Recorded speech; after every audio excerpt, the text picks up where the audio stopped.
There is no higher altitude in global leadership than this room. The decisions made at this single wooden desk ripple outward to dictate the value of currencies, the deployment of militaries, and the trajectory of human history. Think about the friction of daily life. Getting 3 friends to agree on a restaurant in a group chat often ends in a stalemate. Now take that basic human friction and multiply it by 330 million.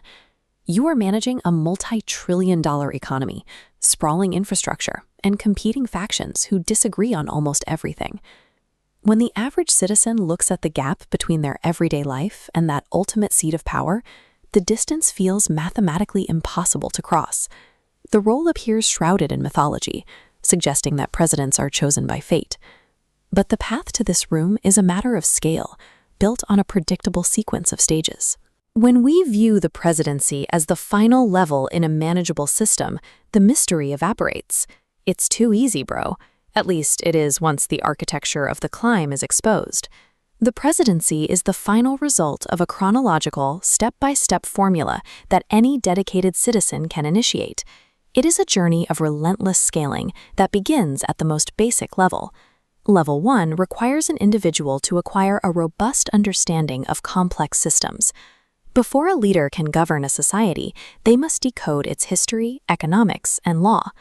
Every nation has a complexity budget, the volume of logistical and social variables required to keep it functioning. Managing a country is a high-stakes systems management problem. Influence starts with the mastery of these details. But internal knowledge is static.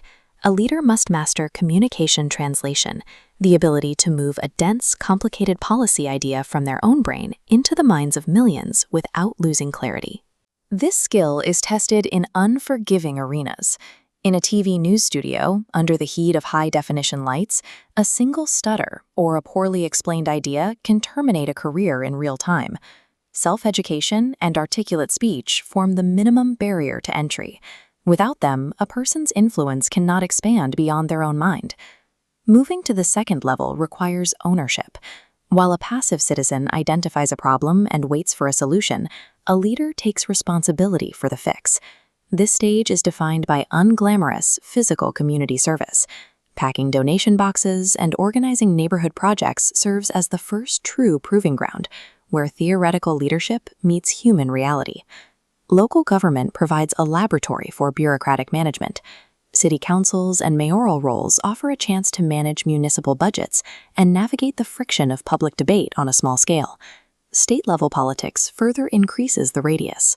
Now, the population size and the stakes increase by orders of magnitude, requiring the management of multi-billion-dollar state agencies. These roles act as mandatory filters. They ensure a leader has been vetted by smaller populations before they are granted authority over the national economy and security. As the scale reaches the national stage, a leader must accumulate the hardest currency in politics, mass public trust. It takes decades to earn and can be liquidated by a single catastrophic error. A national campaign season serves as a violent stress test for that accumulated trust. The physical toll is immense. Candidates cross time zones, shake thousands of hands, and maintain perfect composure under the weight of constant national surveillance. The national election acts as the ultimate statistical bottleneck. Millions of individual choices across the entire country collapse into a single mandate. Winning an election represents the mathematical culmination of years spent compounding public trust across every zip code. The euphoria of election night is immediately replaced by the crushing reality of day one on the job. Executive power is rarely cinematic. It is the grueling process of reading, analyzing, and signing complex legislation. A single stroke of a pen on a document like this instantly alters the economy and the national infrastructure.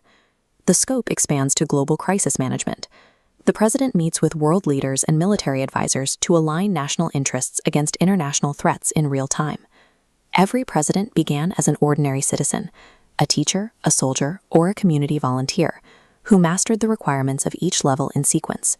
They were not born with the ability to lead. They learned it step by step. The journey from the street to the pinnacle of power is punishing, but the path itself is fully visible. If you break the climb down into levels, even the highest office stays within reach. It's too easy, bro.